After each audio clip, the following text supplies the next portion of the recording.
Now next, kinetic energy of rigid body rotating about an axis. यानी हम किसी rotating body की kinetic energy calculate करना चाहते हैं तो रोटेटिंग बॉडी की काइनेटिक एनर्जी को आप रोटेशनल काइनेटिक एनर्जी से भी कंसीडर कर सकते हैं। यानी energy produced due to rotational motion of a body is known as rotational kinetic energy. ठीक, हमने एक रिजिड बॉडी कंसीडर किया जो किसी एक्सिस के अबाउट ओमेगा से रोटेट कर रही है। अब रिजिड बॉडी बहुत सारे पार्टिकल्स से मिलकर बनी हुई है। हमने माना कि एक्सिस ऑफ रोटेशन से r1 डिस्टेंस पे पार्टिकल है m1, r2 डिस्टेंस पर पार्टिकल है m2 और r3 डिस्टेंस पर पार्टिकल है m3। ठीक, बहुत सारे पार्टिकल्स हैं, 3 पार्टिकल हम कंसीडर कर रहे हैं। अगर आपसे पूछा गया कि इंडिविजुअल पार्टिकल की काइनेटिक एनर्जी कितनी, तो इंडिविजुअल पार्टिकल की काइनेटिक एनर्जी बनेगी हाफ mv²। ठीक बात, तो यहाँ पर आप लिख सकते हैं कि kinetic energy is equal to half m1v1² plus half m2v2² plus half m3v3² and so on. ठीक, ओमेगा अगर आपको गिवन है, रेडियस गिवन है, मतलब एक्सिस ऑफ रोटेशन से डिस्टेंस जो यहाँ पे पाथ बनेगा, सर्कुलर पाथ बनेगा, तो आप बोल सकते हैं कि रेडियस आपको गिवन है।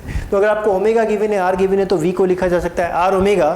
तो काइनेटिक एनर्जी यहाँ पे बन जाएगी half m1r1 square omega square.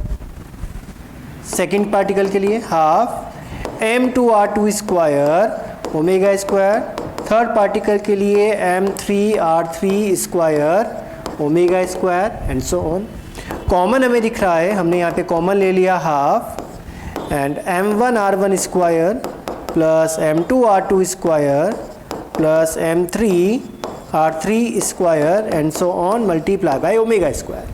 तो रिजिड बॉडी में अगर इंडिविजुअल पार्टिकल के mr स्क्वायर मेट करते जाएं तो ये सिस्टम के नेट मोमेंट ऑफ इनर्शिया को रिप्रेजेंट करता है। सो वैल्यू यहाँ पे बनता है kinetic energy is equal to half I omega square. और ये जो काइनेटिक एनर्जी है ये रिजिड बॉडी की रोटेशनल काइनेटिक एनर्जी है। अगर रिजिड बॉडी किसी पर्टिकुलर एक्सिस के अबाउट रोटेट कर रही है तो रिजिड बॉडी की काइनेटिक एनर्जी कितनी बनेगी, half I omega square, where I is moment of inertia, where I is moment of inertia of rigid body about axis of rotation, about axis of rotation। ये बात समझ में आई? ठीक है, यानी काइनेटिक एनर्जी जैसे आप लीनियर मोशन में लिखते थे हाफ mv², तो यहाँ पर रोटेशनल मोशन में क्या बन गया, हाफ आई ओमेगा स्क्वायर। ठीक बात, क्या हम काइनेटिक एनर्जी को एंगुलर मोमेंटम के साथ रिलेट कर सकते हैं? Relation between rotational kinetic energy and angular momentum. देखो काइनेटिक एनर्जी आपने कैलकुलेट किया, वैल्यू आया हाफ आई ओमेगा स्क्वायर, और एंगुलर मोमेंटम आपने सॉल्व किया था, वैल्यू मिला था L is equal to I omega. तो यहाँ पर आई ओमेगा के प्लेस पर L भी लिखा जा सकता है। तो पहला फॉर्मेट बनता है K is equal to L omega by 2। ठीक, सेकेंड आप इसको इस तरीके से भी बना सकते हैं कि आपने I का मल्टीप्लाई कर दिया, I का डिवाइड कर दिया। ऐसा करने से टर्म बना I square omega square by 2i, यानी काइनेटिक एनर्जी को L स्क्वायर बाई 2i से भी रिप्रेजेंट किया जा सकता है। तो काइनेटिक एनर्जी के कुछ फॉर्मेट्स यहाँ पे बने हैं। K is equal to half I omega square, L is equal to I omega. K को आप L की टर्म में L ओमेगा बाई 2 लिख सकते हैं, L और I की टर्म में L स्क्वायर बाई 2i लिख सकते हैं। यानी यहाँ पर आपके पास 4 वेरिएबल्स हैं, kinetic energy, moment of inertia, omega and L, और इन चारों को आप इंटर रिलेट कर सकते हैं बाय यूजिंग दीज 2 इक्वेशंस। ठीक बात। अब ये उसी टाइप की इक्वेशन है जो आपने लीनियर मोशन में पढ़ी थी। अगर लीनियर मोशन की इक्वेशन में आपको याद कराऊं तो आपने लिखा था कि kinetic energy is equal to half mv²। ठीक है, फिर आपने इसको लिखा था pv/2, या लिखा होगा p²/2m। तो सिमिलर इक्वेशंस आपको यहाँ पर भी मिल रही है। सिमिलर इक्वेशन आपको एंगुलर मोशन में भी मिल रही है कि काइनेटिक एनर्जी, देखो मास का एनालोगस क्या बनता है, मोमेंट ऑफ इनर्शिया। वेलोसिटी के लिए बनेगा ओमेगा, तो आई ओमेगा स्क्वायर, पी के प्लेस पर आपने लिखा एल ओमेगा बाई 2 या एल स्क्वायर बाई 2i। क्या ये सिमिलर इक्वेशन सी है? ये बिल्कुल सिमिलर इक्वेशन है। यानी जो इक्वेशन आपने लीनियर मोशन में लिखी है सेम वही इक्वेशन आपको एंगुलर मोशन में भी मिलती है, बस एनालोगस, यानी लीनियर में जो आप फैक्टर यूज कर रहे थे, जैसे मास यूज कर रहे थे, तो एंगुलर में आके वही फैक्टर क्या बन जाता है, मोमेंट ऑफ इनर्शिया से रिप्रेजेंट होता है। वेलोसिटी के प्लेस पर एंगुलर वेलोसिटी, तो वही रिलेशंस आप यूज कर रहे हैं, इक्वेशन आपकी बिल्कुल सिमिलर ही चल रही है। ठीक बात। अब काइनेटिक एनर्जी आपका एक स्केलर क्वांटिटी है, यूनिट क्या बनेगा, एनर्जी है तो यूनिट क्या बनेगा, जूल ही बनेगा। ठीक है, तो काइनेटिक एनर्जी का यूनिट एसआई सिस्टम में रहेगा जूल एंड सीजीएस सिस्टम में रहेगा अर्क। ठीक है, क्वांटिटी कैसा है, क्वांटिटी है scalar quantity. Kinetic energy is a scalar quantity. ठीक बात, कोई डाउट इस? नेक्स्ट देखिए, वर्क इन रोटेशनल मोशन, यानी work done by torque during an angular displacement of a body from θ1 to θ2। यानी हम टॉर्क अप्लाई कर रहे हैं किसी बॉडी पर और जो रिजिड बॉडी है वो θ1 से θ2 एंगल तक रोटेट कर रही है, तो कितना वर्क हमें करना पड़ेगा। दो तरह की कंडीशंस यहाँ पे बन सकती हैं। फर्स्ट कंडीशन है when torque is variable, when torque is variable. तो जैसे आपने लीनियर मोशन में यूज किया है work is equal to F dot d x, याद आया? तो उसी तरीके की इक्वेशन यहाँ पे बनेगी कि फोर्स का एनालोगस बन जाता है टॉर्क और डिस्प्लेसमेंट डी एक्स का एनालोगस बन जाएगा डी थीटा। डिस्प्लेसमेंट का analogous angular displacement and force का एनालोगस टॉर्क यहाँ पर बनेगा।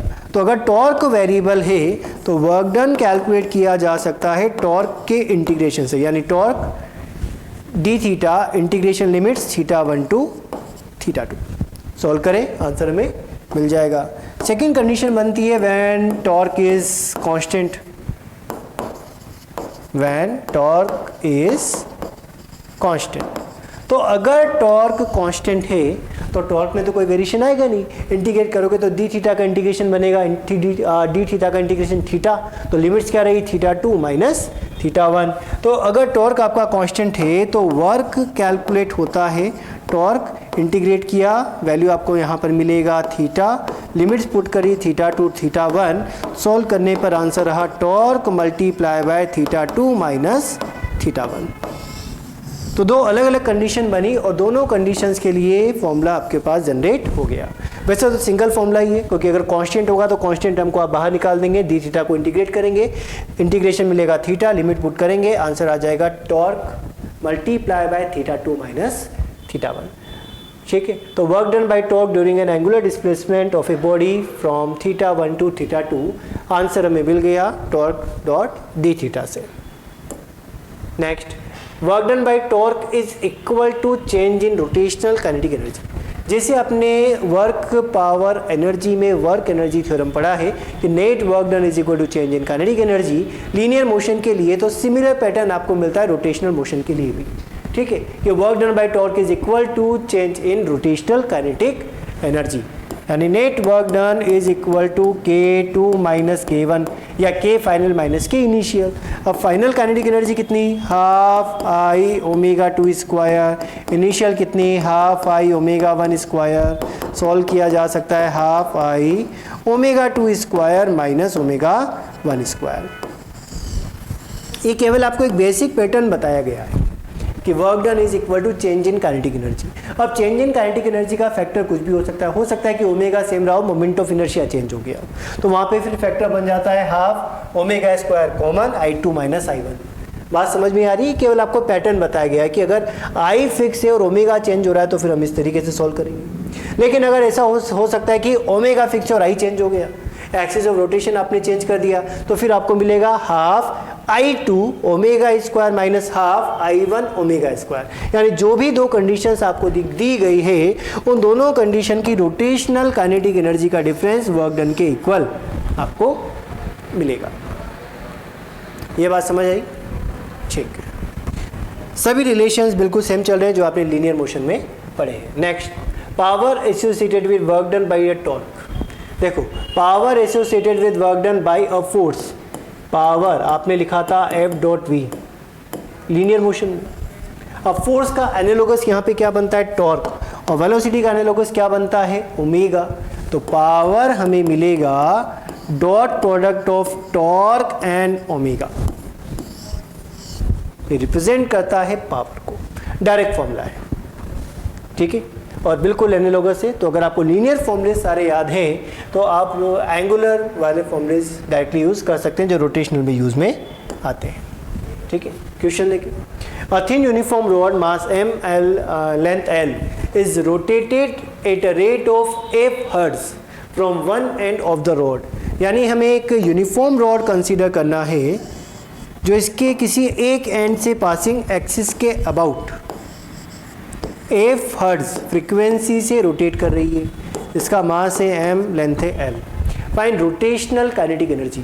अब rotational kinetic energy rigid body के लिए हम कैलकुलेट करते हैं by using half I omega square. Clear? क्या मुझे इस यूनिफॉर्म रॉड का मोमेंट ऑफ इनर्शिया पता है? About an axis passing through one end कितना लिखें? ml square by 3। तो मोमेंट ऑफ इनर्शिया तो आपने प्लेस कर दिया ml स्क्वायर बाय 3। अब ओमेगा को फ्रीक्वेंसी में कैसे चेंज करें? Omega is equal to 2 pi F use करो, तो वैल्यू यहाँ पे बनेगा 2 pi F square is kinetic energy. So K is equal to ml square by 6 multiply by 4 pi square F square. Calculate करेंगे result 2 by 3 ml square pi square F square. This is your answer. Basic relation चला है k is equal to half I omega square, जहाँ पे moment of inertia rigid body का moment of inertia है given axis के about. Moment of inertia हमें calculate करना आता है एक नया टर्म ओमेगा। ओमेगा को आप 2 पाई एफ फ्रीक्वेंसी के टर्म में लिख सकते हैं, यूज किया, आंसर मिला। नेक्स्ट देखिए, a particle performs uniform circular motion with angular momentum l if frequency of motion is doubled. ठीक है, यानी पहली बात यह है कि कोई बॉडी है, कोई पार्टिकल है जो एक यूनिफॉर्म सर्कुलर मोशन में एंगुलर मोमेंटम l है जिसका, और इसका फ्रीक्वेंसी ऑफ मोशन को अगर डबल कर दिया गया और काइनेटिक एनर्जी को हाफ कर दिया गया, then find new angular momentum. तो सबसे पहला टास्क ये है कि आप एंगुलर मोमेंटम को काइनेटिक एनर्जी और फ्रीक्वेंसी की टर्म में लिख पाएँ, तभी तो आप इसको सोल्व कर पाएंगे। तो काइनेटिक एनर्जी हमने क्या लिखा था? काइनेटिक एनर्जी आपने लिखा था हाफ आई ओमेगा स्क्वायर, जहाँ पे आई इंटू ओमेगा को आप एल से रिप्रेजेंट कर सकते हैं, तो वैल्यू बनेगा हाफ एल ओमेगा। ये बात समझ में आई कि kinetic energy L angular momentum और ओमेगा आपकी फ्रीक्वेंसी को रिप्रेजेंट करेगा। ठीक है, तो एल का रिलेशन क्या रहा? एल का रिलेशन बना ट्वाइस ऑफ के बाय डब्ल्यू, ये रिलेशन आ गया। ठीक बात। तो इनिशियल कंडीशन में एंगुलर मोमेंटम L है, काइनेटिक एनर्जी K है और फ्रीक्वेंसी ओमेगा है। अब क्या बोला गया कि नई फ्रीक्वेंसी डबल कर दी गई एंड काइनेटिक एनर्जी हाफ कर दी गई। फ्रीक्वेंसी को डबल कर दिया, काइनेटिक एनर्जी को हाफ कर दिया, तो न्यू एंगुलर मोमेंटम हमें कैलकुलेट करना है। तो फॉर्मेट लगेगा L dash is equal to 2K dash by omega dash. Values put कर दें, तो L dash is equal to 2, K dash के प्लेस पर K बाई 2 और ओमेगा डैश के प्लेस पर 2 omega. Clear? So 2 and 2 cancel out, या आप इसको इस टर्म में देखें कि 2K बाई ओमेगा, ये तो आप सेपरेट कर लें और फैक्टर बचा 1/4, और 2K बाई ओमेगा किसको रिप्रेजेंट करेगा? इनिशियल L को रिप्रेजेंट करेगा, यानी new angular momentum L is equal to L by 4। जैसा क्वेश्चन के अंदर डेटा दिया गया है उस टर्म में हमें पहले फॉर्मूला लिखना है, उसके बाद आप वैल्यू पुट करें, आंसर हमें मिल जाएगा। Next, rotational kinetic energy of two bodies having moment of inertia 16 kilogram metre square and 9 kilogram metre square respectively are same. ये लाइन पढ़ के हमें क्या समझ में आया कि दो बॉडीज आपको दी गई हैं, दोनों के मोमेंट ऑफ इनर्शिया डिफरेंट है लेकिन दोनों की काइनेटिक एनर्जी सेम है। हमें दिया गया है कि K1 is equal to K2, first body का मोमेंट ऑफ इनर्शिया गिवन है 16 kilogram metre square and second body का मोमेंट ऑफ इनर्शिया गिवन है 9 kilogram metre square. Find ratio of their angular momentum, यानी हमें कैलकुलेट करना है L1 by L2। आई बात समझ? अब रिलेशन बताओ, K का I और L के साथ क्या रिलेशन? अगेन बेसिक इक्वेशन से चलो, K is equal to half I omega square. अब हमने इस इक्वेशन में क्या किया, I का मल्टीप्लाई और I का डिवाइड कर दिया। ऐसा करने पर इक्वेशन आपके पास बना I omega whole square divide by 2I, और I ओमेगा रिप्रेजेंट करता है L को, यानी L स्क्वायर बाई 2I। ये इक्वेशन आई, यानी K, L और I में आपको इक्वेशन मिल गई, बिकॉज आपको K और I गिवन है और L कैलकुलेट करना है। तो इस इक्वेशन को आपको यूज़ करना है। जो कंडीशन दी गई है K1 is equal to K2 apply कर दो। सो K1 is equal to K2, तो रिजल्ट आपको मिलेगा L1 square by 2I1 is equal to L2 square by 2I2। क्या इसमें कोई डाउट? 2 और 2 cancel out, L1 by L2 whole square is equal to I1 by I2, और moment of inertia हमें दिए गए हैं I1 और I2 16 एंड 9, और स्क्वायर हटाएंगे तो उधर अंडर रूट आ जाएगा। 16 का स्क्वायर रूट 4 एंड 9 का स्क्वायर रूट 3, तो वैल्यू रहा L1 by L2 is equal to 4 by 3। Clear? कोई डाउट? अगेन जैसा इक्वेशन दिया है, जैसा न्यूमेरिकल दिया है, उसके अकॉर्डिंग इक्वेशन बनाए, वैल्यू पुट करें, आंसर हमें मिलेगा। नेक्स्ट, अब यहाँ से थोड़ा सा आप समझना, वर्क एनर्जी थ्योरम में अप्लाई करना पड़ेगा रोटेशन में, यानी change in potential energy is equal to, या decrease in potential energy is equal to gain in kinetic energy. या इसको ऐसे भी किया जा सकता है कि सिस्टम की टोटल एनर्जी हमेशा कंजर्व्ड है, सो इनिशियल टोटल एनर्जी यानी initial kinetic plus potential energy is equal to final kinetic plus potential energy. ठीक बात। अब न्यूमेरिकल आपको दिया गया कि uniform rod is in rest initially, कि इनिशियल कंडीशन एक यूनिफॉर्म रॉड है जिसका मास है m, लेंथ है l, और ये रेस्ट कंडीशन पर है। ये क्रॉस पॉइंट इसका हिंज पॉइंट दिया गया है, इस O पॉइंट पर ये हिंज्ड है। ठीक है, हमें बोला गया find omega of the rod when rod is released and becomes vertical. तो ये इनिशियल कंडीशन से फाइनल कंडीशन में आ गई। ठीक, तो ये रोटेट करती हुई आई होगी, क्योंकि ये तो हिंज्ड है। अगर ये यहाँ पर ये हिंज नहीं होती तो ये तो डायरेक्ट नीचे गिरती। फिर आप यूज़ करते हैं mgh is equal to half mv square, जैसे आपने वर्क एनर्जी थ्योरम में यूज़ किया है। लेकिन अगर ये रॉड एक जगह पर हिंज्ड है और इसको यहाँ से रिलीज़ कर दिया जाए, तो रिलीज़ करने के बाद जो इसका मोशन होगा कुछ इस तरीके से होगा, यानी ये रोटेटरी मोशन करेगी अबाउट दिस हिंज पॉइंट, तो इसको ओमेगा मिलेगा पहली बार। तो यहाँ पर ओमेगा आ गया। अब ओमेगा टॉर्क किसने प्रोवाइड किया? क्या हमने एक्सटर्नली कोई फोर्स लगाया? बिल्कुल नहीं लगाया। रॉड जब इस तरीके से रखा हुआ है तो इसके पास कुछ मास है, ग्रेविटी इसको अपनी तरफ पुल करेगी, तो mg लगेगा सेंटर ऑफ मास पे, जिसके कारण ये नीचे की तरफ रोटेट करेगा। इसका मतलब यहाँ पर एक फोर्स लग रहा है जिसको आपने रिप्रेजेंट कर दिया mg से, और वही इसको टॉर्क प्रोवाइड कर रहा है। ठीक बात। तो जो भी फोर्स यहाँ पे है जिसके कारण टॉर्क आ रहा है, तो फोर्स आपका इंटरनल फोर्स है, एक्सटर्नल यहाँ पे कोई भी टॉर्क या फोर्स नहीं लग रहा है। ठीक है, तो यहाँ पे भी आपका सिस्टम का हम एनर्जी कंजर्व करवा सकते हैं। क्या लिखे जाए?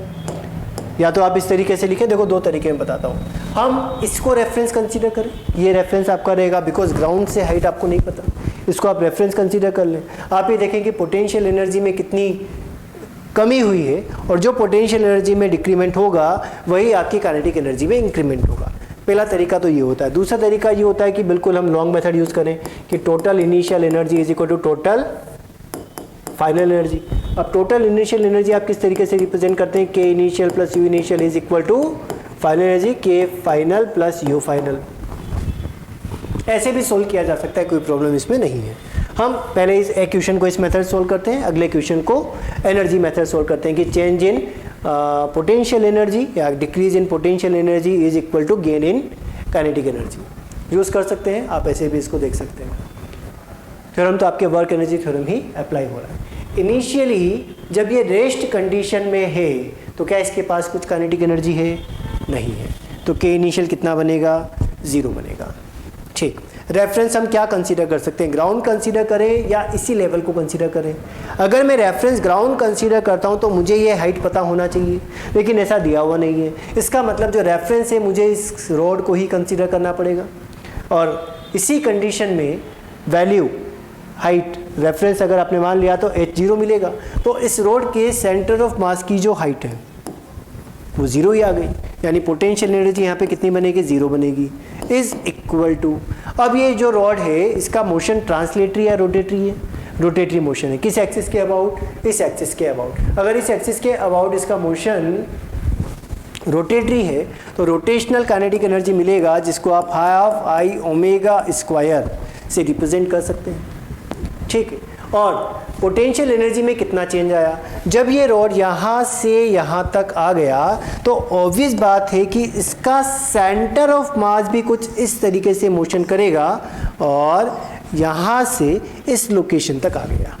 तो सेंटर ऑफ मास में कितना चेंज आया, L/2 हाइट का। हाइट बढ़ी है या कम हुई है, डिक्रीज हुई है, तो क्या लिखेंगे, काइनेटिक एनर्जी तो आ गई माइनस mg L/2। तो पोटेंशियल एनर्जी में डिक्रीमेंट कितने का हुआ, mg L/2 का, और यही जो डिक्रीमेंट है उसके कारण यहाँ पर गेन इन काइनेटिक एनर्जी हुआ है। सॉल्व करेंगे, so omega square is equal to mg L/I।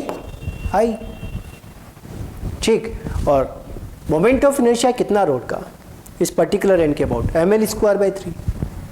So mgl by ml²/3. So omega square is equal to 3g by l, and omega is under root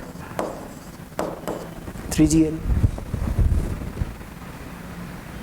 बात समझ में आ गई। ये दोनों term 0 हैं, इस नेगेटिव वाली टर्म को आप लेफ्ट हैंड साइड में लेकर आ गए, 2 और 2 कैंसिल आउट हो गया। So omega square is equal to mgl/I। I किसका, मोमेंट ऑफ इनर्शिया। तो moment of inertia about one end of the rod value मिलेगा ml²/3। पुट किया, m cancel, a cancel, value रहा 3g/l इन under root. ठीक बात। तो या तो आप पूरा वर्क एनर्जी थ्योरम लगा लो, या आप इस क्वेश्चन को इस तरीके से भी देख सकते हैं, बिकॉज हमें ये पता है कि रेफरेंस क्या कंसीडर करना पड़ेगा, इसी लेवल को रेफरेंस कंसीडर करना पड़ेगा, क्योंकि ग्राउंड से हाइट आपको नहीं पता, तो रेफरेंस आपने यहीं पे कंसीडर किया है। ठीक बात। तो जब ये सेंटर ऑफ मास नीचे की तरफ जाएगा तो पोटेंशियल एनर्जी कम होगी, तो क्या लिख सकते हैं, decrease in potential energy is equal to gain in kinetic energy. यहाँ से भी आप सॉल्व कर सकते थे। पोटेंशियल एनर्जी में कितना चेंज आया, जो सेंटर ऑफ मास है वो L/2 हाइट नीचे आ गया, तो mg L/2। काइनेटिक एनर्जी में कितना गेन हुआ, हाफ आई ओमेगा स्क्वायर। ये सेम इक्वेशन ही बनी है जो आपने पहले लिखा है। इस तरीके से भी सॉल्व किया जा सकता है, या एनर्जी कंजर्वेशन इक्वेशन लगाएं, बिल्कुल बेसिक, हमें आंसर मिलेगा। ठीक बात। नेक्स्ट क्वेश्चन देखें। हमें रोड दिया गया है इनिशियल कंडीशन में, वर्टिकली अपवर्ड डायरेक्शन में है। ठीक है, कंसीडर हमें ये करना है कि ऑल सरफेसेस आर स्मूथ, यानी कहीं पे भी कोई फ्रिक्शन नहीं है। Find omega of the road when road is release from rest and makes an angle theta with the vertical. यानी ये इनिशियल कंडीशन से रिलीज की गई और रिलीज करने के बाद ये यहाँ तक आ गई। तो क्या करना है हमें, इस पर्टिकुलर पॉइंट पर आने के बाद हमें ओमेगा कैलकुलेट करना है।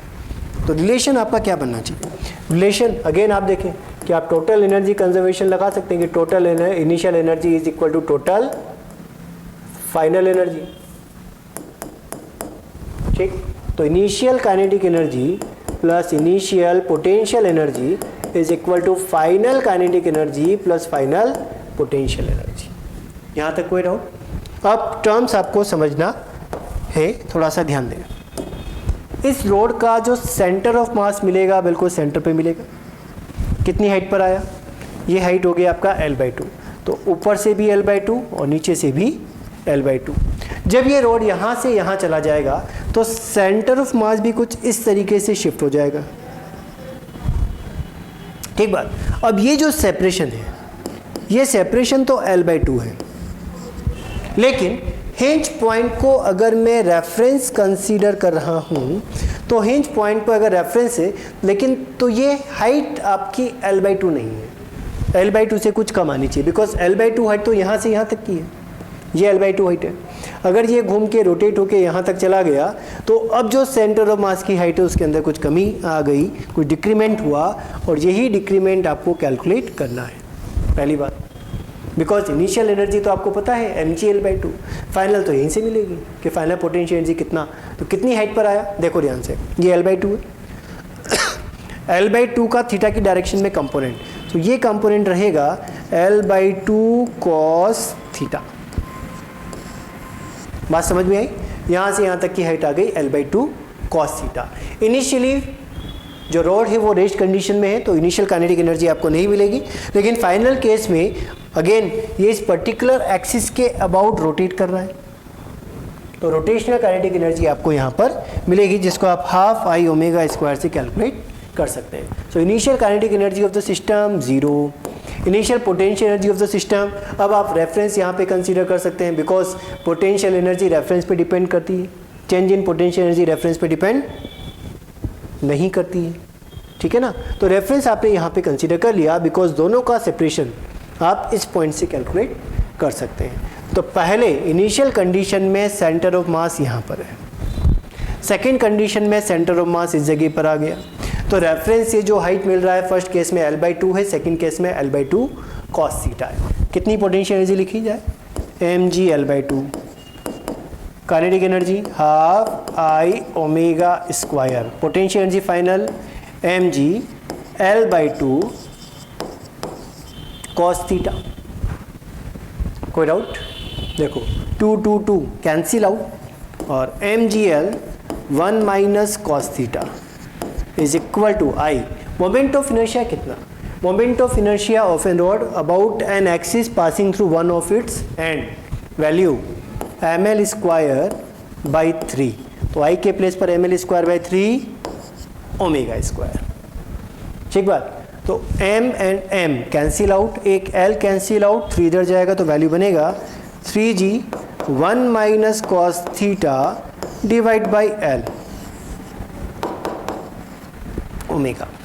और ओमेगा किस तरीके से मिलेगा, बिकॉज ये रॉड इनिशियल से फाइनल कंडीशन में जा रही है, तो जो ओमेगा आपको मिलेगा वो भी इसी डायरेक्शन में मिलेगा, यानी क्लॉकवाइज डायरेक्शन, यानी जो रॉड का रोटेशन है क्लॉकवाइज रोटेशन है, और ओमेगा का वैल्यू सोल्व हुआ 3g 1 minus cos theta divide by l in under root. Energy conservation हमें अप्लाई करना है। नेक्स्ट देखो, क्वेश्चन हो सकता है डिफिकल्ट लगे लेकिन इजी है, ध्यान दें। If system is release from horizontal condition, मतलब ये इसका इनिशियल कंडीशन है, find omega of the system when system becomes vertical, यानी फाइनली अगर ये इस कंडीशन में आ गया तो आपको क्या कैलकुलेट करना है, ओमेगा कैलकुलेट करना है। तो अगेन आप देखें कि ओमेगा आपको इधर ही मिलेगा, तो ये तो रहा डायरेक्शन ओमेगा का। क्या क्या दिया गया है उस पर समझे। एक हमें रॉड गिवन है जिसका मास है m, लेंथ है l, और एक यहाँ पे डिस्क कनेक्टेड है जिसका मास है m और रेडियस है कैपिटल R। क्लियर? ठीक है। अब क्या सोल्व करें, अगेन एनर्जी कंजर्वेशन अप्लाई करें। एनर्जी कंजर्वेशन अप्लाई करने में इस बात का आप ध्यान रखें कि जितने भी आपको ऑब्जेक्ट दिए गए हैं सबके लिए आप अलग अलग अप्लाई कर सकते हैं, सबके लिए अलग अलग अप्लाई कर सकते हैं। मतलब क्या है कहने का, ध्यान दें। मान लो मैं इस रोड को कंसीडर कर रहा हूँ, तो रोड का सेंटर ऑफ मास अभी कहाँ है, वो यहाँ है। सेकेंड कंडीशन में कहाँ होगा, घूम के यहाँ तक आ जाएगा। तो ये है रोड के सेंटर ऑफ मास का पाथ, कुछ इस तरीके से गया, ठीक। अगर मैं डिस्क के सेंटर ऑफ मास की बात करता हूँ तो डिस्क का सेंटर ऑफ मास अभी यहाँ पर है, क्योंकि डिस्क आपका एक सिमेट्रिकल ऑब्जेक्ट है, और सिमेट्रिकल ऑब्जेक्ट के लिए centre of mass geometrical centre पे होता है, तो सेंटर ऑफ मास यहाँ पर है। अब ये घूम के कहाँ तक जाएगा, ये घूम के यहाँ तक आ जाएगा। ये बात समझ में आई, ठीक बात। अब रेफरेंस कहाँ कंसीडर करेंगे, रेफरेंस अगेन हिंज पॉइंट पे ही कंसीडर करेंगे। So this is your reference. यहाँ पर हाइट आप कितनी कंसीडर करेंगे, 0 कंसीडर करेंगे। कोई डाउट, ठीक बात। ध्यान दें, again total initial energy is equal to total final energy. तो kinetic energy initial plus potential energy initial is equal to kinetic energy final plus potential energy final. Initial तो system rest पर है, तो kinetic energy 0। और अगर मैं बात करूं कि यहाँ पे पोटेंशियल एनर्जी कितना है, तो रेफरेंस आपने H0 ही कंसीडर किया है, तो रोड का भी सेंटर ऑफ मास और डिस्क का सेंटर ऑफ मास दोनों इसी लाइन के अलोंग है, मतलब इनिशियल पोटेंशियल एनर्जी भी आपको कितनी मिलेगी, 0 ही मिलेगी। अब हम बात करें इनिशियल काइनेटिक एनर्जी, तो आ जाएगा value half I omega square plus potential energy second condition में कितना शिफ्ट हुआ, कहाँ मिलेगा, L/2 पर। तो कितना शिफ्ट हुआ, L/2 नीचे। क्या लिखे, रोड का मास m g and separation L/2 नीचे गया, इसका मतलब डिक्रीमेंट हुआ पोटेंशियल एनर्जी में, माइनस अप्लाई कर दिया। अब बात करें डिस्क के लिए, तो डिस्क का सेंटर ऑफ मास कितना डिस्टेंस नीचे गया, L डिस्टेंस नीचे गया, नहीं गया। और डिस्क का मास कितना दिया गया है, m ही दिया गया, मतलब दोनों के मास हम आइडेंटिकल कंसीडर करते हुए चल रहे हैं। तो यहाँ पर आ जाएगा माइनस mgl, ये वैल्यू दोनों को सम किया और लेफ्ट हैंड साइड में लेकर आ गए। सो 3 mgl/2। अब बात करें मोमेंट ऑफ इनर्शिया की,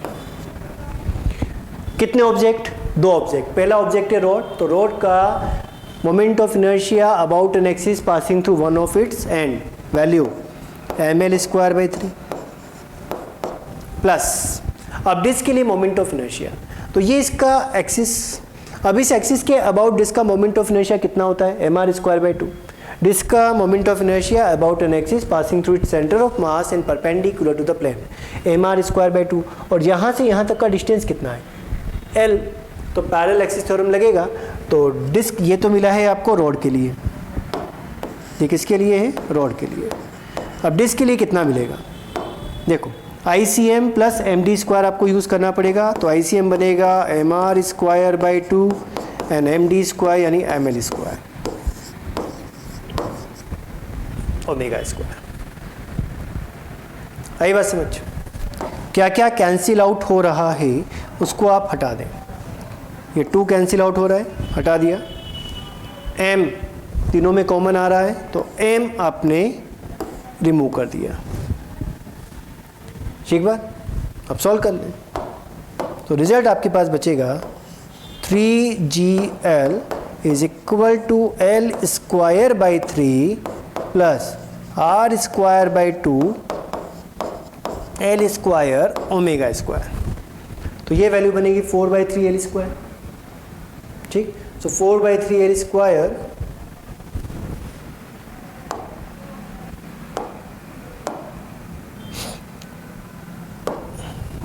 so 3gl is equal to 4/3 L² plus R²/2 ओमेगा²। क्या यही इक्वेशन है हमारे पास, देखिए ध्यान से, 3gl is equal to 4L²/3 plus R²/2 ओमेगा²। 3gl is equal to 4/3 L² plus R²/2 ओमेगा²। यहाँ से आपने ओमेगा² का वैल्यू कैलकुलेट किया, 3gl डिवाइड बाय, अगर मैं यहाँ LCM लेता हूँ तो वैल्यू बनेगा 6, सो 8L² प्लस 3R², 6 भी ऊपर चला गया, सो ओमेगा² is equal to 18gl divide by 8L² plus 3R²। So value of omega, calculation हो सकता है ज़्यादा आपको लग रही हो, लेकिन जो लॉजिक है वो क्वेश्चन को लॉजिक सेम ही लगेगा सॉल्व करने के लिए। तो लॉजिक पर हम ध्यान रखें कि अगर एक से ज़्यादा आपको ऑब्जेक्ट दिए गए हैं तो दोनों की पोटेंशियल एनर्जी आपको एक साथ लिखने की रिक्वायरमेंट नहीं है। आप इंडिविजुअल पोटेंशियल एनर्जी में चेंज लिख सकते हैं कि पर्टिकुलर फर्स्ट पार्टिकल के लिए कितना चेंज हुआ, सेकंड के लिए कितना चेंज हुआ, थर्ड के लिए कितना चेंज हुआ। अप्लाई करें, सॉल्व कर दें, आंसर हमें मिलेगा। तो फर्स्ट आपने रोड के लिए लिखा था, सेकंड जो फैक्टर था वो डिस्क के लिए,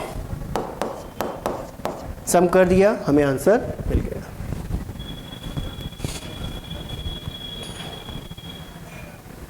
नेक्स्ट देखिए, हमें बोला गया कि सिस्टम को अगर इनिशियली रेस्ट से रिलीज किया जाए देन पुली का ओमेगा कैलकुलेट करना है जब ये ब्लॉक एच हाइट नीचे चला जाए। Find omega of the pulley when system is release from rest and block covers distance H vertically downward. इसका मतलब अगर मैं इसका सेकंड डायग्राम बनाऊं तो सेकंड डायग्राम किस तरीके से बनेगा? सेकंड डायग्राम कुछ इस तरीके से बनेगा कि पुली यहीं पर ही है, कि पुली यहीं पर है। अब इसने ओमेगा रोटेशन स्टार्ट कर दिया और जो ब्लॉक आपने कंसीडर किया है वो पहले से एच हाइट नीचे आ गया, वो पहले से एच हाइट नीचे आ गया। तो अगर एच हाइट नीचे आ गया होगा तो इसके पास कुछ वेलोसिटी भी आ गई होगी और इसकी वेलोसिटी को आप किससे रिप्रेजेंट कर सकते हैं? आर ओमेगा से रिप्रेजेंट कर सकते हैं, क्योंकि ब्लॉक की वेलोसिटी है, जो रोटेट कर रहा है वो डिस्क है और डिस्क का रेडियस आपको आर दिया है और रोटेशन यानी जो एंगुलर वेलोसिटी है वो ओमेगा है। ठीक बात समझ आई? क्या करें, कैसे सॉल्व करें? अब यहाँ पर ध्यान देने वाली बात है कि ये जो डिस्क है इसमें रोटेशन क्यों आया? क्योंकि ये ब्लॉक नीचे गया। ब्लॉक अगर नीचे गया तो क्या चेंज हुआ? ब्लॉक के नीचे जाने से ब्लॉक की पोटेंशियल एनर्जी डिक्रीज हो गई। ब्लॉक के नीचे जाने से ब्लॉक की पोटेंशियल एनर्जी डिक्रीज हुई। ठीक, और ये जो एनर्जी में डिक्रीमेंट हुआ वो दो तरीके से बना। पहला, ब्लॉक के पास वेलोसिटी आ गई तो एक काइनेटिक एनर्जी मिली हाफ एम वी स्क्वायर, और डिस्क में रोटेशन भी आ गया जिसको आप हाफ आई ओमेगा स्क्वायर से रिप्रेजेंट कर सकते हैं। यानी लॉजिक क्या रहेगा? अगेन वही change in net work done is equal to change in kinetic energy, या लिखा जा सकता है decrease in potential energy of block is equal to increase in kinetic energy of block and pulley। क्योंकि potential energy में change होने के कारण यानी इस ब्लॉक के नीचे जाने के कारण पोटेंशियल एनर्जी कम हो गई और इसके पास वेलोसिटी है तो इसकी काइनेटिक एनर्जी बढ़ेगा, और डिस्क के पास पुली के पास रोटेशन आ गया तो उसकी काइनेटिक एनर्जी भी बढ़ेगी। तो पोटेंशियल एनर्जी में कितना चेंज आया? mgh। ठीक, ब्लॉक का मास स्मॉल m दिया गया है, पुली का मास कैपिटल M दिया गया है, ध्यान रखना। तो ब्लॉक की पोटेंशियल एनर्जी में चेंज mgh, ब्लॉक की काइनेटिक एनर्जी में increment half M we square plus pulley के लिए half I omega square. Calculate क्या करना था? कैलकुलेट हमें करना था ओमेगा। कैलकुलेट क्या करना था? ओमेगा। ठीक बात। तो आपको v को चेंज करना पड़ेगा। v को क्या लिख सकते हैं? आर ओमेगा पुट कर दे। So m small m g h is equal to half small m R omega square plus half pulley के लिए क्या लिखें? Capital M R square by 2 moment of inertia omega square. Clear? So small m G H is equal to omega square, आपको common दिख रहा है, omega square हमने common ले लिया। Value small m capital R square by 2 plus capital M R square by 4 is equal to omega square. So value of omega is factor यहाँ पे 2 का आ जाएगा। एलसीएम अगर आप कंसीडर करें तो यहाँ पे 2, तो इस जगह 2 नीचे 4। ठीक है ना? तो एलसीएम लेने के बाद वैल्यू 2 mgh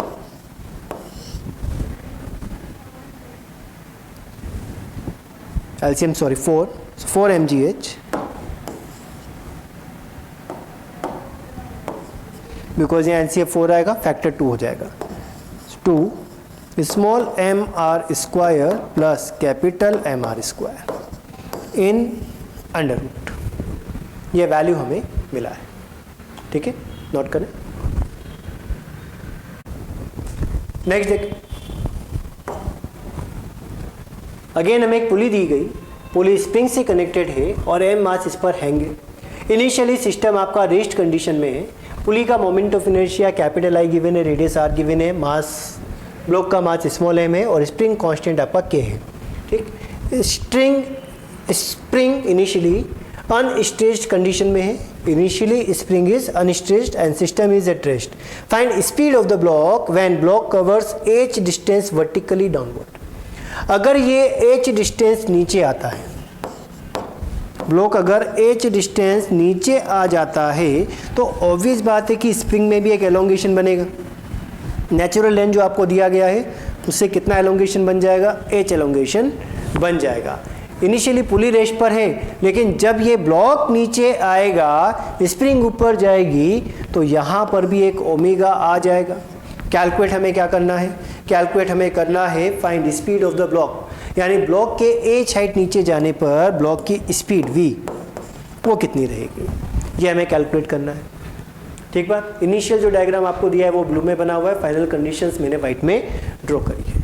क्या होगा अभी भी सिस्टम के पास एनर्जी कहाँ से आएगी, ब्लॉक की पोटेंशियल एनर्जी में जो चेंज होगा, ब्लॉक की पोटेंशियल एनर्जी बढ़ी है या कम हुई है, कम हुई है, बिकॉज इसका हाइट कम हो रहा है। तो decrease in potential energy of the block gives rise to kinetic energy of the block half mv square, rotation मिलेगा हाफ आई ओमेगा स्क्वायर, और स्प्रिंग के अंदर भी एलोंगेशन आ गया तो स्प्रिंग के पास भी एक एनर्जी आएगी जिसको आप हाफ के एक्स स्क्वायर से रिप्रेजेंट करते हैं। तो यहाँ पे बनेगा decrease in kinetic energy, decrease in potential energy is equal to gain in kinetic energy of block plus pulley plus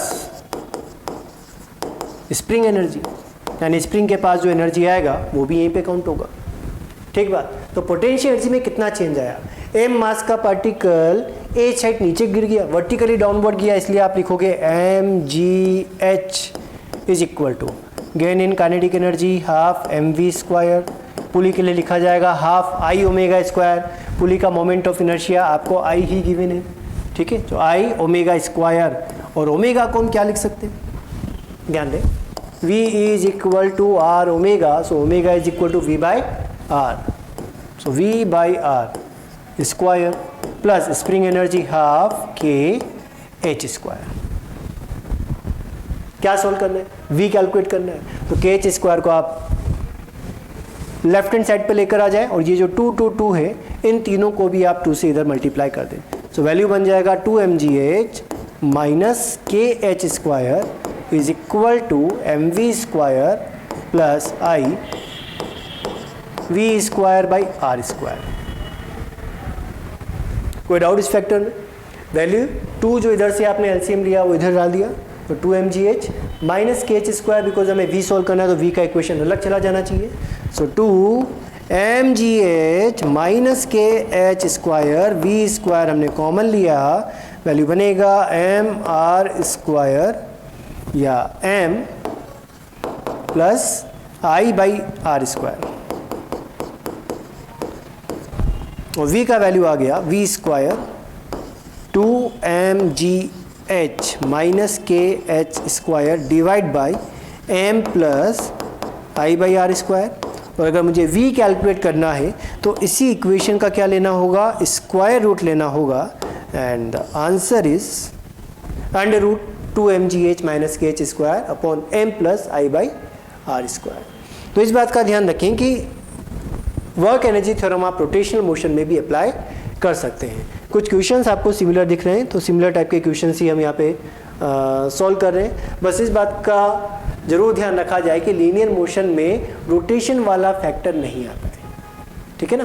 तो लेकिन रोटेटरी मोशन में रोटेशन वाला फैक्टर आता है, इसका मतलब पुली यहाँ पे रोटेट करेगी, और पुली अगर रोटेट करेगी तो पुली की एनर्जी भी आनी चाहिए, और पुली अगर रोटेट करेगी तो कौन सी एनर्जी मिलेगी, रोटेशनल काइनेटिक एनर्जी आपको मिलेगा। नोट करें।